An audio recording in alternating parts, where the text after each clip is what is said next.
जय श्री माता जी। हम सभी श्री माता जी के चरणों में वंदन करके सामूहिकता में बंधन लेंगे। We will all bow down to Shri Mata Ji and take bandhan collectively.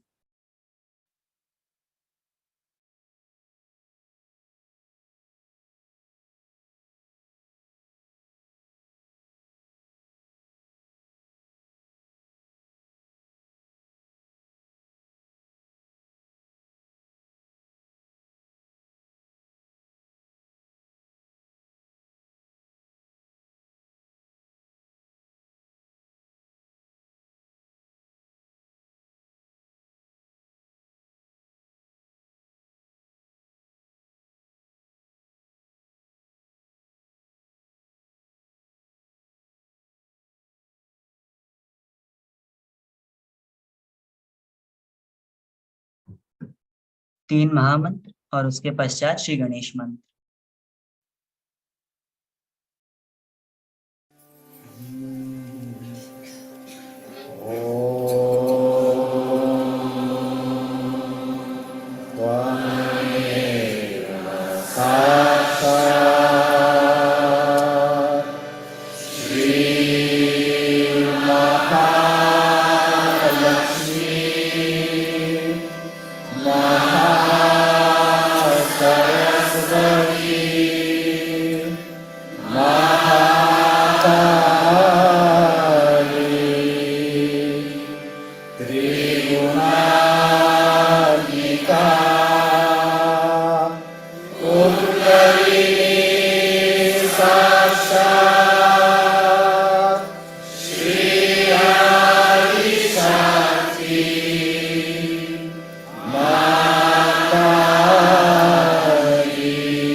संतुलन करेंगे। अपना बायां हाथ श्री माता जी की ओर और दाहिना हाथ धरती माँ पे। We will keep our left hand towards Shri Mata Ji and right hand on Mother Earth. Shri Mata जी से प्रार्थना करेंगे, श्री माता जी कृपा करके आप हमारे भाई भाग को शुद्ध कर दीजिए। We will pray to Shri Mataji that, O Divine Mother, please cleanse our left channel.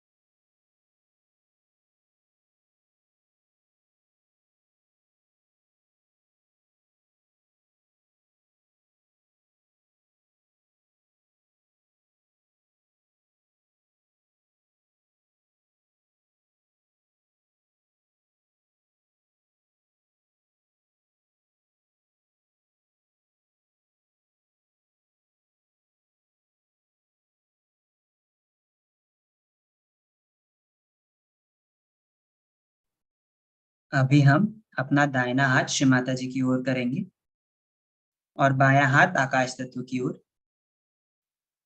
We will keep our right hand towards Shri Mataji and left hand towards ether.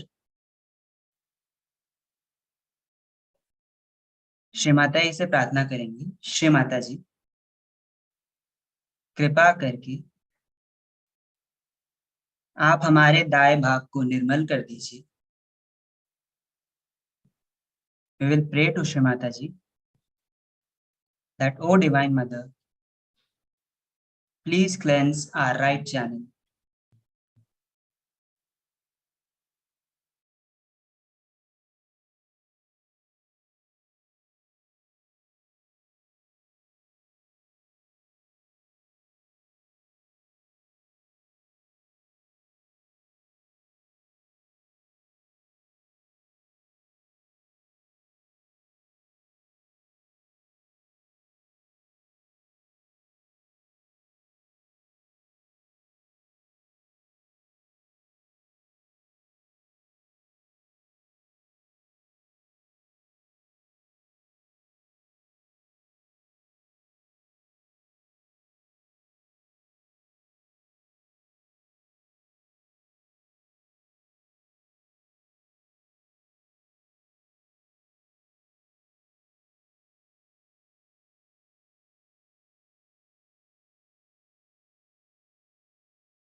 अभी हम अपना दोनों हाथ श्री माता जी की ओर लेंगे.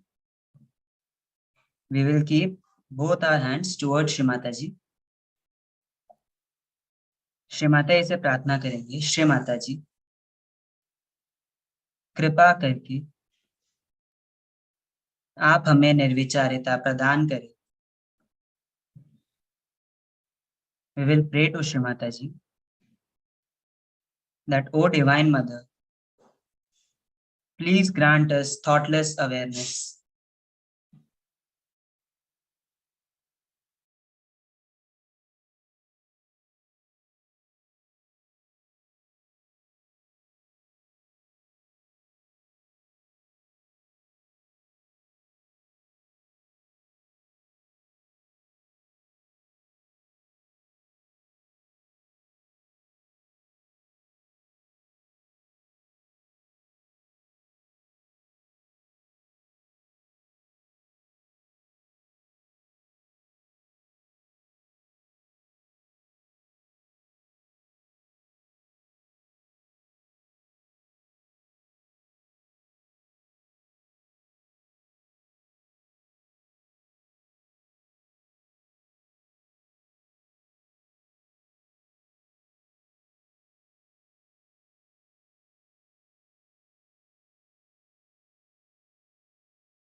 ध्यान की इसी अवस्था में हम श्री माता जी की अमृतवाणी का आनंद लेंगे. In this peaceful state, we will now listen to Shri Mataji's Amritvani.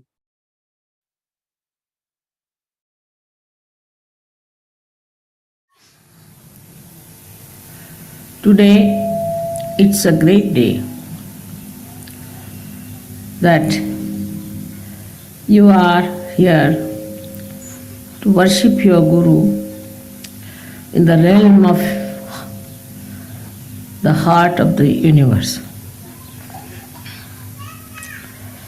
If we can do that in our domain of the heart, we don't have to do anything else.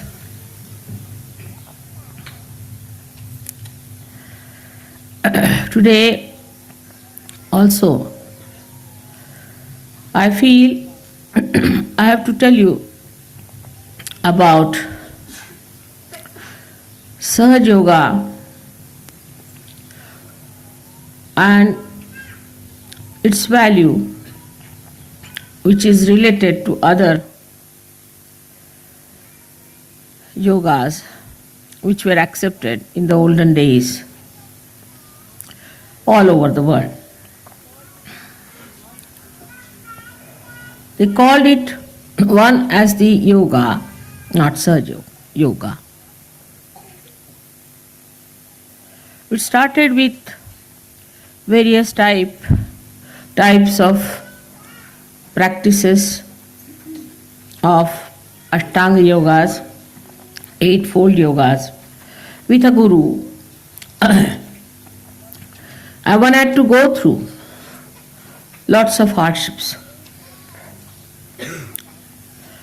Nobody who was married was allowed into that Ashtanga yoga, and they had to give up their families, give up their relationships. They had to become absolutely, just a minute, absolutely without any attachments to go to a guru.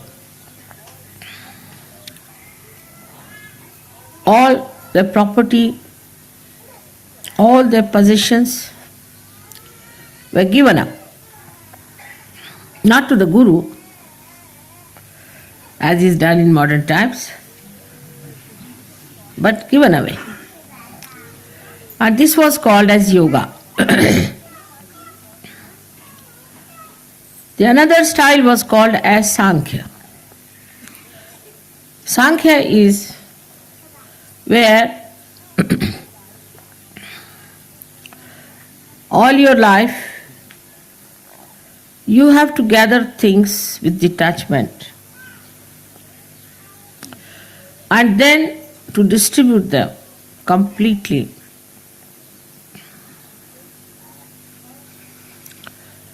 And take to a guru in a way completely surrendered, and then get realization. Sankhya is the right-sided, Sankhya was the left-sided behavior. And the yoga was the right-sided.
Friends and relations and societies, that they were afraid that they may be completely lost into all those things.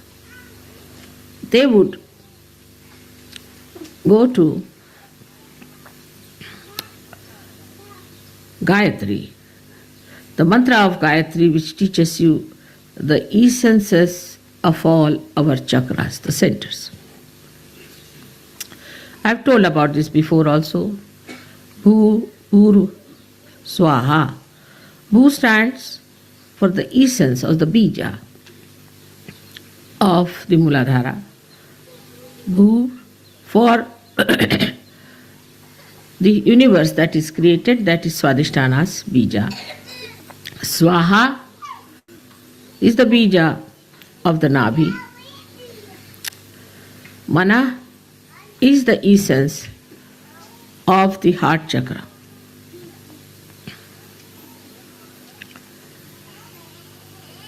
Then Jana is the people, collectivity, is the essence or the bija of the Vishuddhi chakra. Then Tapa is the one where you go into tapasya, into renunciation, into hardships. Is the essence of the Agya chakra. And then the Satya is the truth, is the essence of the Sahasrara. Not the truth that we think as truth, but the truth that is expressed in our central nervous system.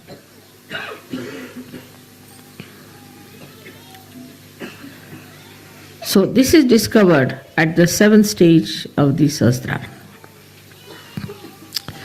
So the people who did Sankhya were sort of not so much respected as spiritual people, because they thought these are all involved into worldly things and worldly possessions and worldly happenings.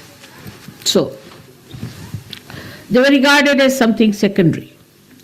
Or those who were yogis of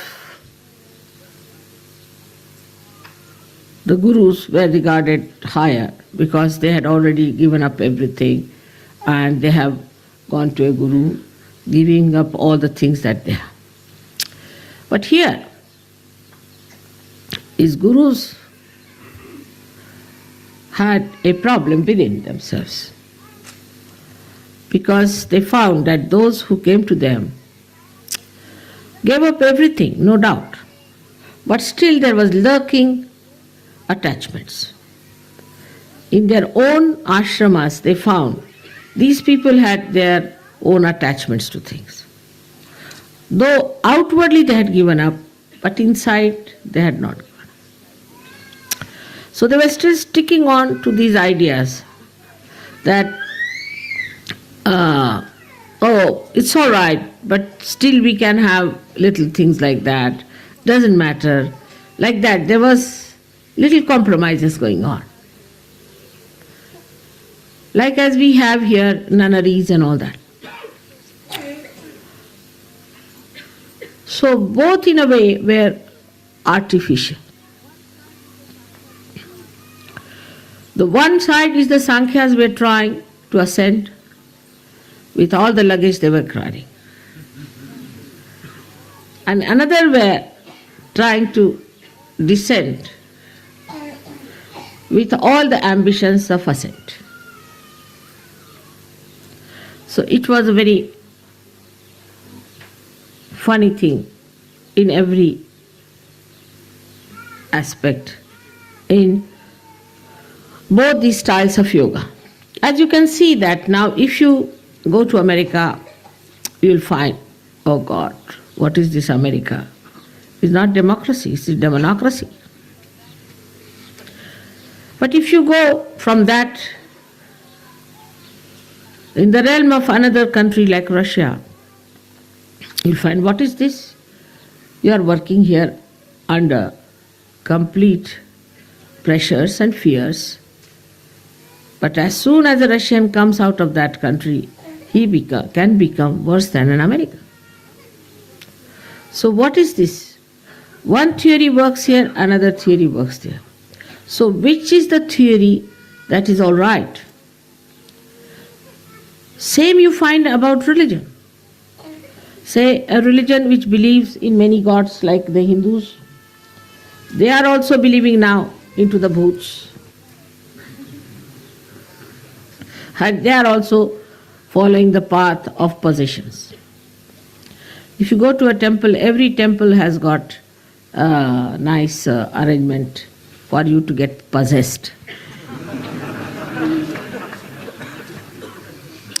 Or even a church or a mosque, where God has to decide, you find suddenly you get attacked and you come out absolutely puzzled about yourself, ending up into lunatic asylums.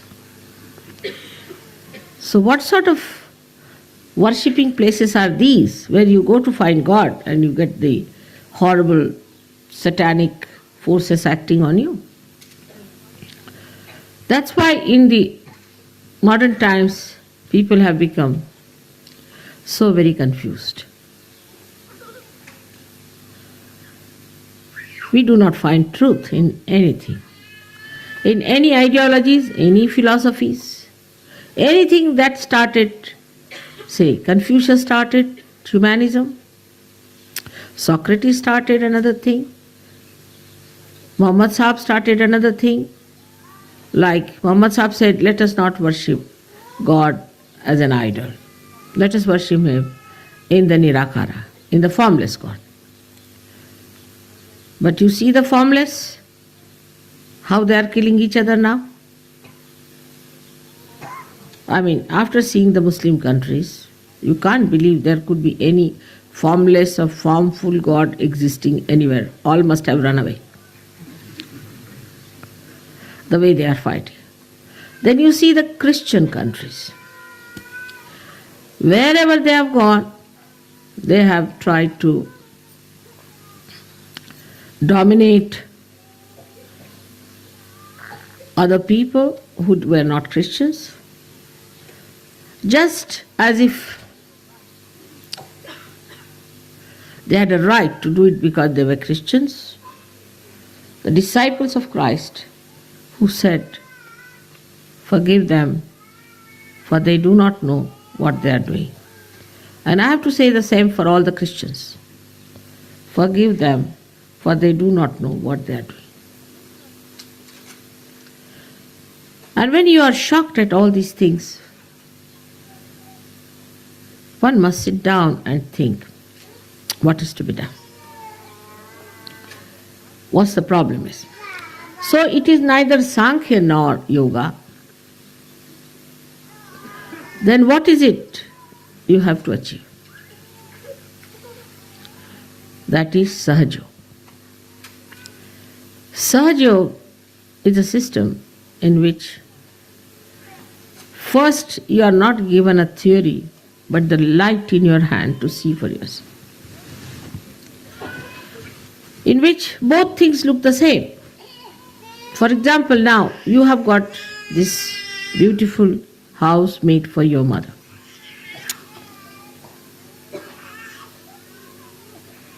While your mother doesn't know how to get attached to even a pin. It's a funny situation. Everybody has to remind me, Mother, it is your house. Oh, I see.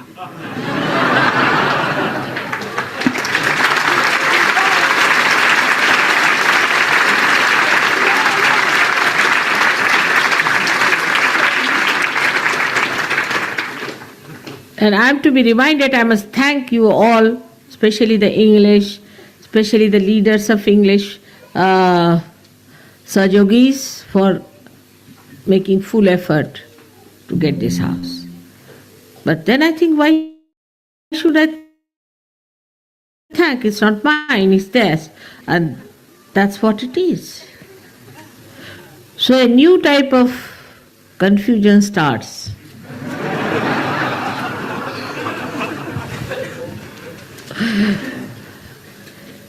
And that's what I felt, that this confusion is very sweet and beautiful. It's a fact that nothing belongs to us, but everything belongs to us.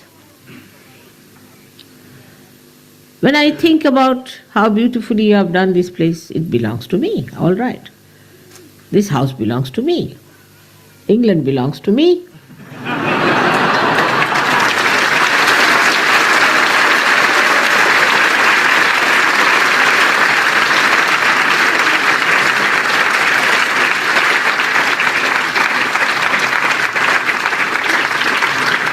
And above all, the whole world belongs to me.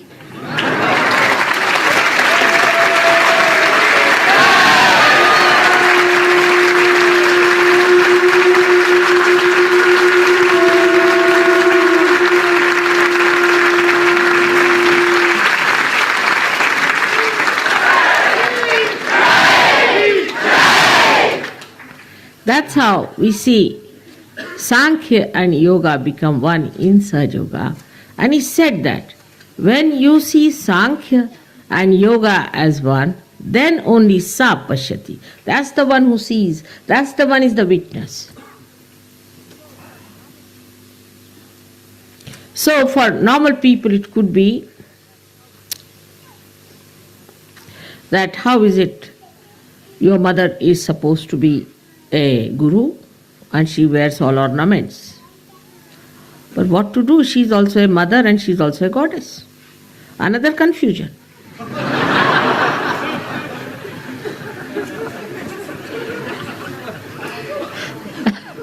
How to make these two things meet? You see, a guru has to be a very angry person, wearing only single dress, either upwards or downwards, I don't know how that is. With a big thick rod in the hand. Never smiling, laughing no question, smiling. And the gurus have to be very long-faced, developing big beards. And no ladies allowed. In such a situation, where the women are not to be seen at all. I mean, I shouldn't even see my face, it's like that.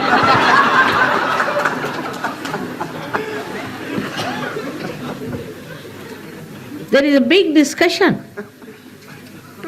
in all the scriptures, and not scriptures, I would say, the critics, whether a woman should be allowed to do the spiritual practices or not. Imagine. Not only among Christians, you will be surprised.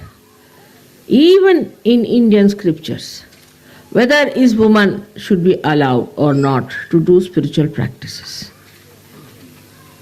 Now, when your mother is a woman and she is your guru, what will you do? This is another confusion.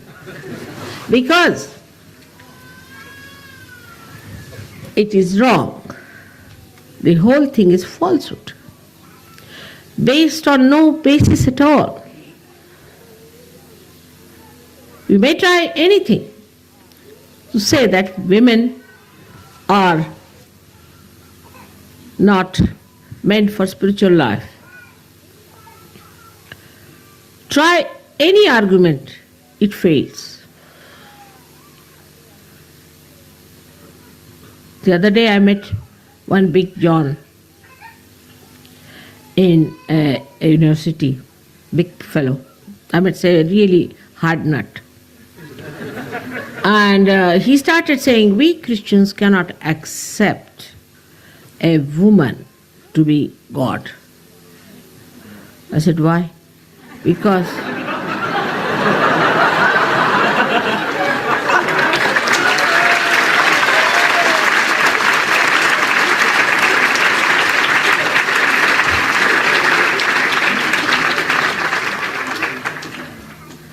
so, to put all these upside down stories right, your mother had to come on this earth as a guru.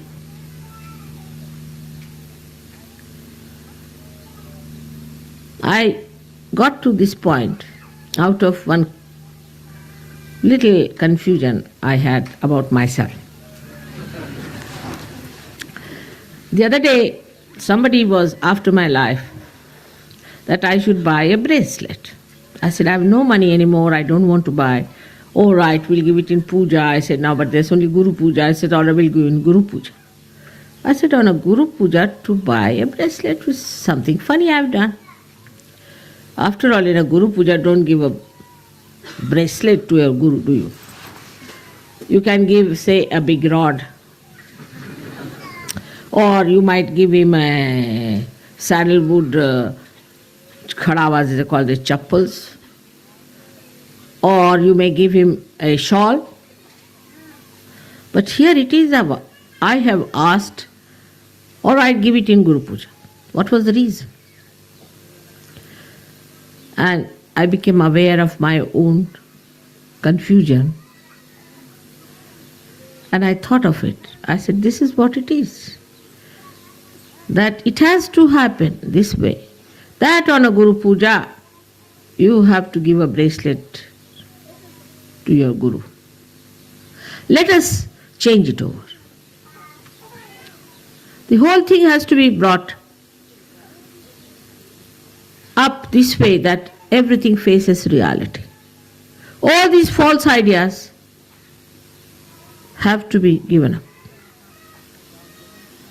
Like if you have a carpet upside down, the whole design is upside down. But if you put the carpet right, everything falls in right.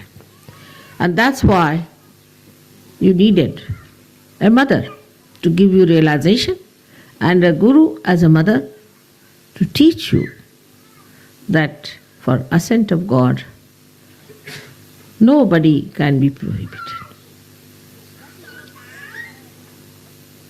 That is how the Sahaja Yoga today is working out in all directions, if you find. To put all upside down things into right direction, to expose it to reality, to bring all real values, to abolish all rotten value systems, all political, economic systems, all spiritual theologies, all psychological and all such nonsensical ideas into its proper direction. How in one incarnation it has worked out. You can imagine how in one incarnation all these ideas have been put right. Another idea exists among Hindus that if you are a religious people, you should be a vegetarian. All the Brahmins believe this, and even the non-Brahmins. But we had a Brahmin working in one of the places where I was living, and they said that for mother we have to give meat. She doesn't eat anything else, she has to eat pure proteins. He said, yes, of course, for mother she must have.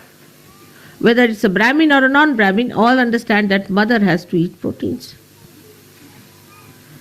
Because she has to drink the blood of all these Rakshasas. How can she be vegetarian?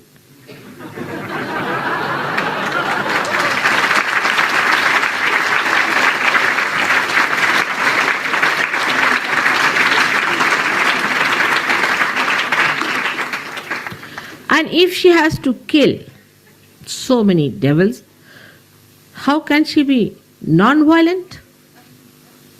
So the contrast that you see in the description of the mother, that she is the one who is the most furious personality, when it comes to the killing of the people who are of the negative land, who are trying to destroy her creation, her own children, and she is the sweetest and the mildest person for her own children. These two contrasts should be seen. Even in animals you'll find the same contrast. But very evident in an incarnation like this. And today, through Sahaja Yoga, we have been able to prove that Sankhya and Yoga are the same. Whether you collect things, whether you have possessions, or whether you give away, makes no difference to a person who is detached from it. If you collect them for others, even better. But if you collect for yourself and then give away, that's even much better. Because first you collect for yourself, then you think, oh, it's good for me, I will use this one for myself, it will be a good idea. So the self is there. But then that you give away, that means your detachment is complete. Or the third personality could be like me, which just goes on collecting and just goes on giving. Without thinking, it collects, and without thinking, it gives. Because thinking is not my job. That is one thing I have given up, is to think. I don't want to think. That's your work, not me. And without thinking, how many things we have achieved through Sahaja Yoga,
जय श्री माता जी। श्री माता जी, आपने हमें अपना प्रेम प्रदान किया। आपको धन्यवाद माँ। श्री माता जी, thanks for showering your divine love upon us. Thank you, Shri Mata जी। हम सभी श्री माता जी के चरणों में वंदन करके सामूहिकता में बंधन लेंगे। We will all bow down to Shri Mataji and take bandhan collectively.